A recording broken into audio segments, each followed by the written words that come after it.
오늘도 말씀으로 하루를 시작하시는 씨앗의 성도님들의 삶의 걸음 가운데 우리 주님께서 주시는 말로 다 할 수 없는 부활의 은혜가 가득하기를 소망합니다.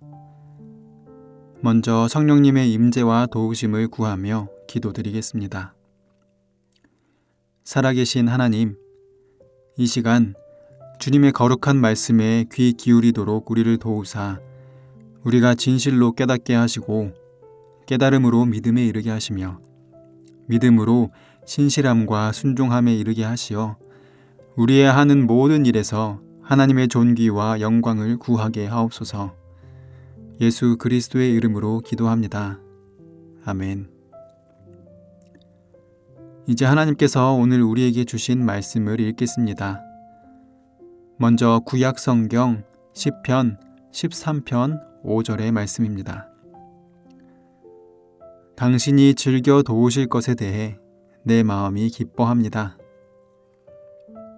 이어서 신약 성경 마가복음 7장 37절의 말씀입니다.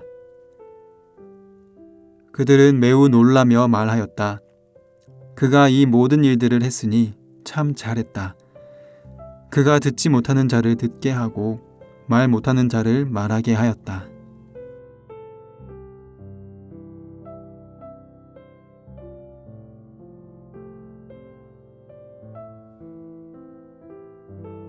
이번에는 순서를 바꾸어서 다시 한번 읽겠습니다. 그들은 매우 놀라며 말하였다. 그가 이 모든 일들을 했으니 참 잘했다.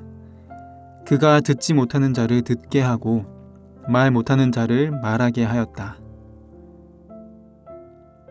당신이 즐겨 도우실 것에 대해 내 마음이 기뻐합니다. 말씀을 읽고 마음에 와서 부딪히는 단어나 구절, 이미지를 묵상하며 말씀 앞으로 나아가겠습니다.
오늘 구약의 말씀인 시편 13편 말씀은 6절로 이루어져 있는 길이로는 짧은 편에 속하는 그러한 시입니다.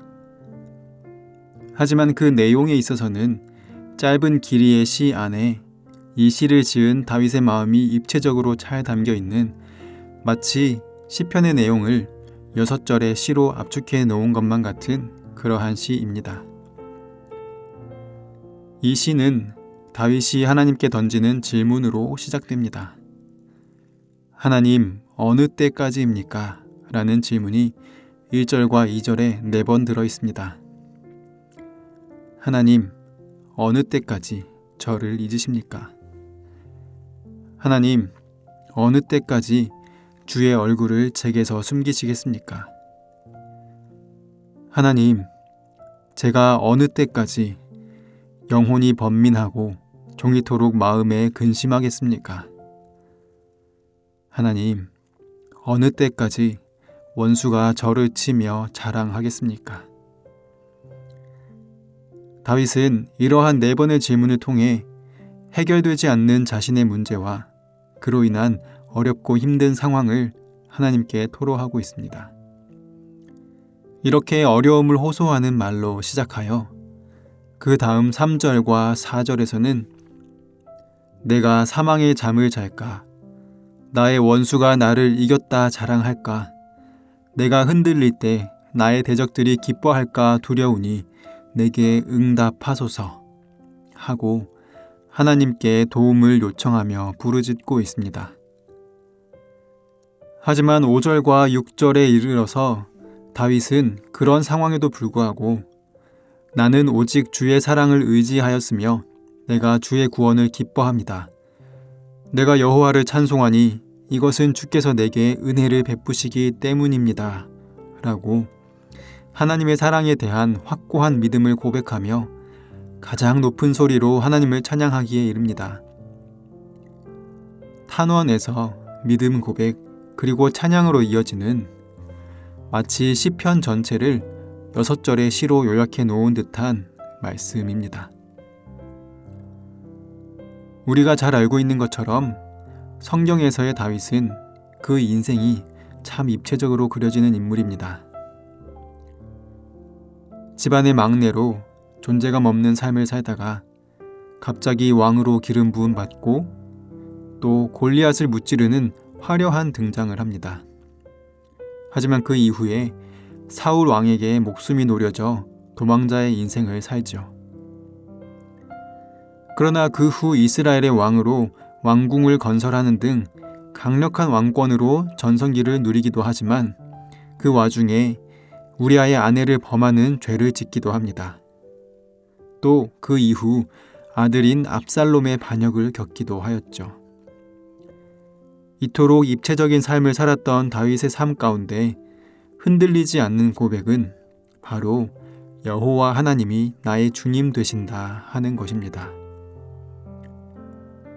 그러한 고백 가운데 여호와여 어느 때까지니까 라며 자신의 어려움을 두고 탄식하기도 하고 내가 여호와를 찬송하리니 이는 주께서 내게 은덕을 베푸심이로다 라며 하나님의 이름을 높이기도 하는 것입니다. 우리 역시도 참 입체적인 삶을 살아가는 사람들입니다.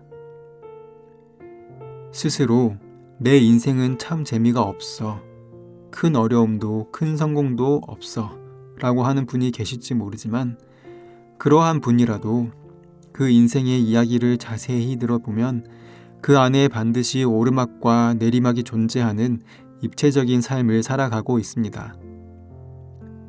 성경 속의 다윗도 예수님도 예수님께 치유받았던 수로보니게 여인과 그 딸 그리고 귀먹고 말 더듬는 사람 또한 그 모습을 지켜보며 그가 모든 것을 잘하였도다. 못 듣는 사람도 듣게 하고 말 못하는 사람도 말하게 한다.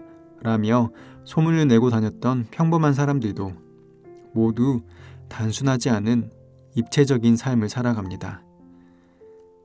하지만 그러한 모습 가운데 단 하나 우리가 고백할 수 있는 것은 바로 다윗처럼 하나님이 나의 주님 되신다 라는 믿음입니다. 우리가 성공을 해서 하나님이 하나님이신 것이 아니고 실패 가운데 우리를 살려주셔서 하나님이 하나님이신 것이 아닙니다. 그 어떤 상황에서도 우리 하나님은 하나님이시고 우리 삶의 주인 되십니다. 이러한 믿음으로 우리의 삶을 대할 때 성공에는 겸손해지며 실패에는 담대해지는 그러한 삶이 될 수 있을 것입니다. 이러한 믿음으로 오늘도 하나님 나의 주님이시여 라고 고백하며 살아가는 모든 씨앗의 성도님들이 되시기를 소망합니다. 함께 기도하겠습니다.